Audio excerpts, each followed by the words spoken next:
377B dia sebut kat situ whoever voluntarily, disebut whoever. Jadi tadi Tan Sri bagi keterangan bahawa macam seolah-olah Tan Sri defend pada Saiful Bahari. Okey, sedangkan Saiful Bahari tak pernah didakwa. Jadi kenapa Saiful Bahari itu tidak didakwa juga? Sebab dalam 377B sebut whoever volunteer. Let me try to answer it. 377B bila dia gunakan perkataan whoever voluntarily is not on the victim. Voluntarily refers to the aggressor.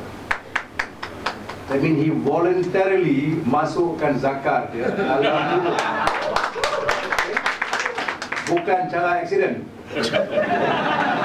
Nah, cara accident ni boleh berlaku, kadang-kadang melucukan. Saya buat satu kes di Pulau Pinang. Budak muda yang angkat tank gas. Jadi orang tua ni daripada jauh dia tengok budak dia angkat. Dia tahu budak ni sakit belakang. Orang tua ni is a homosexual. Dia jumpa budak ni, dia kata, saya tahu bapak kamu. Dan dia bagilah sedikit sebanyak.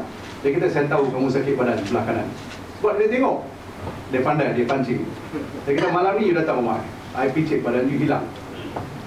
Budak ni pun bawa lah bekal makan nak bagi orang tua ni. Orang tua ni urut pakai seluar pendek. Urut.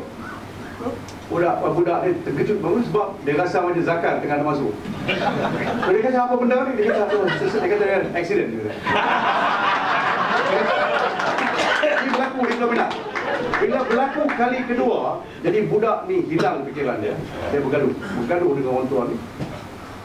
Akhirnya dia tikam orang tua tu 49 kali dengan gunting yang ada di atas meja. Saya defend dia, budak muda.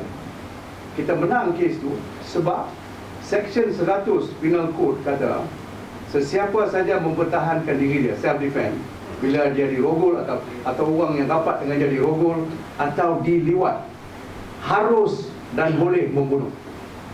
Jadi atas dasar Section 100 dia dibebaskan sebab dia defended dia bermaruah.